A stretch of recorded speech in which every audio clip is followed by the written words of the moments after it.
Hello, beautiful soul. Welcome back to Frequency of Love. I'm Mistress Ana, and this is your space. Now take a deep breath with me. Inhale and exhale. Arrive here. Today, I want to ask you something very simple and very impossible. Who are you? Not what you do, not who you are to other people, not the roles you play, not the labels you have been given, but who are you underneath all of that? Now, this is an old question a human being can ask, and in some ways, the most important one. Because how you answer it, even silently, even without words, shapes how you love, how you choose, how you show up, how you grieve, how you live. And most of us have never encouraged to ask it.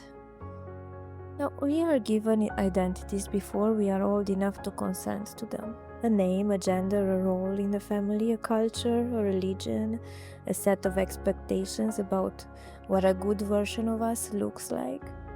And we grew up trying to fit those identities. We perform them, we become skilled at them. And then, somewhere in adulthood, a quiet question begins to rise. Is this who I am?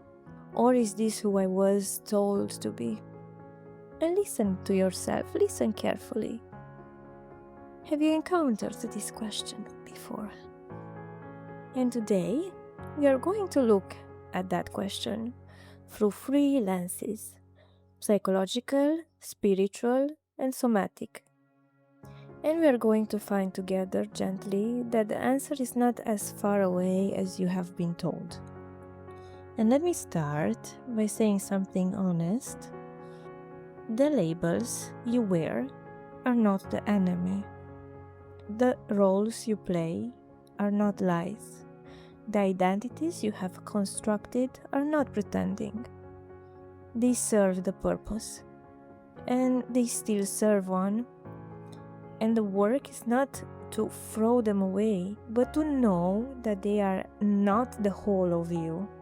And in developmental psychology, we understand that a child must form an identity to survive. They must learn who they are in their family. They have to learn what is expected, what is rewarded, what is punished. And this forms a persona. That is a word that comes from the Latin for mask. The person is not a deception. It is in the part of you that interacts with the world. But here's the difficulty. We are so well trained to our personas that over time we begin to mistake them for ourselves. Carl Jung, who developed much of what we know about the persona, warned about this. He said that the great spiritual challenge of midlife is the realization that the self you have built is not all you are. And that is so true. And that under the persona is something he called the self without a capital S, the deeper truth of who you actually are that has been waiting all along. And you are not the labels you wear, but the labels are part of how you got here, actually. They deserve to be honored, not vilified. The next step is simply to know that they are not the whole of you. Now, across every great spiritual tradition on earth, the same insight appears. There is a part of you that is not the roles, not the labels, not the story. And in the Buddhist traditions, this is sometimes called anatta, no self. The radical recognition that all the things we identify with, body, mind, the name, the history, are passing, changing, impermanent. And that what we truly are is the awareness, that watches them pass. And that is so beautiful said. And in the Hindu traditions, this is called Atman, the inner self, distinct from the constructed personality, the witness behind the thinker, the presence that has been awake your whole life. In the Sufi traditions, it is called the essence, the diamond beneath the dust, the part of you that was never wounded, never broken, never less than whole. The work, the Sufis say, is not create the essence, it is to polish the layer covering it.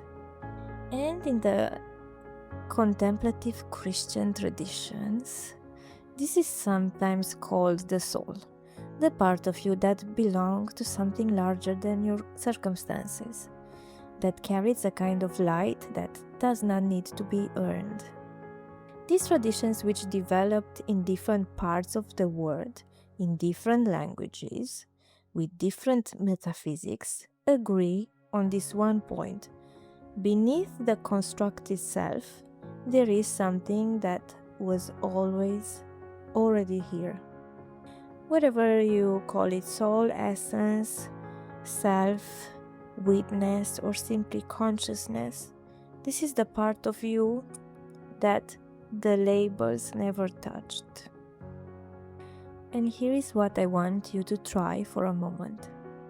Notice your breath, just the simple movement of breath in and out. Now ask yourself gently, who is noticing the breath? There is a noticer. There is something in you that is aware of the breathing. That something is not the breath itself. It is the awareness of it. The awareness does not have a name. It does not have a job. It does not have an age. It is the same awareness that was in you when you were 5 years old, when you were 20, and when you were 80. It is the part of you that has never changed. This is what the spiritual traditions point to, but you do not need a tradition to find it. You just need a body and a moment of stillness. In somatic psychology, this is called the felt sense of the witness, the body's quiet knowledge that there is an I that is more constant than any role. When you place a hand on your chest and feel your own heartbeat, the one feeling, it is not your job, not your relationship status, not your culture, not your wound. It is you, the you that has been here all along. And this is why a body-based practice, even something as a simple breath, presence, the felt sense of being inside your own skin, is one of the fastest paths back to the self you actually are. The body knows what the mind has forgotten.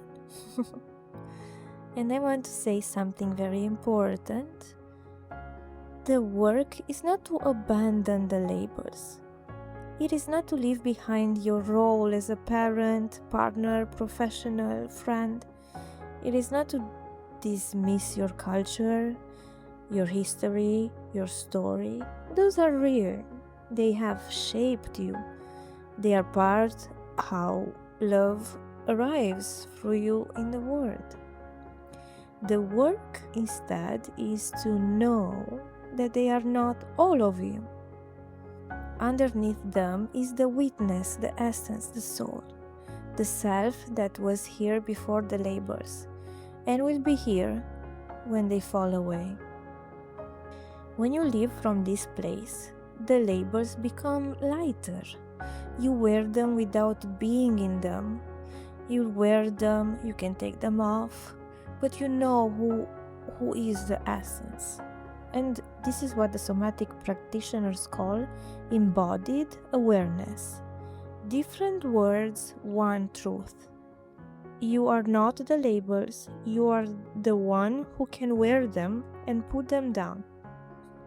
And let me give you something simple to take with you today. Find a quiet moment.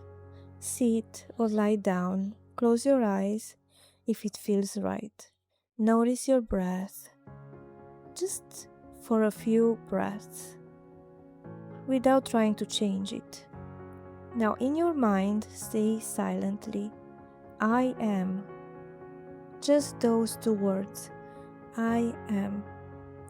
Notice that you don't need to add anything, you don't need to say, I am a mother, I am a father, I am a partner or a teacher, I am tired.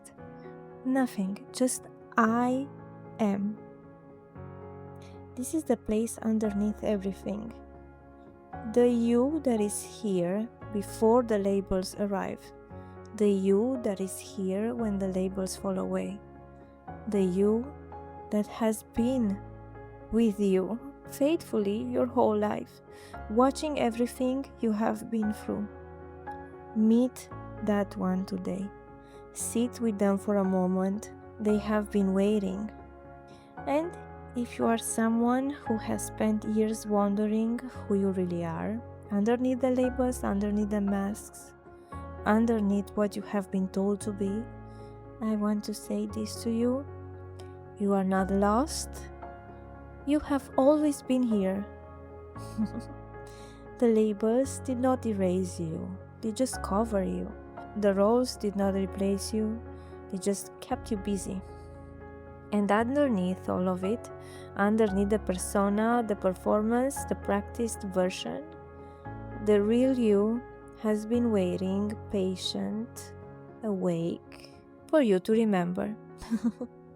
And at Love Association and King Academy, we hold space for the people on this remembering, for the ones who are ready to look behind the mask and find the self that was always already there. You can join our workshops, community, read our blogs, get inspired, even listen to the podcasts. Now take a deep breath with me and let yourself be here, just as you are. Thank you for being here with me. This is Frequency of Love, and I will meet you again in the next soul conversation.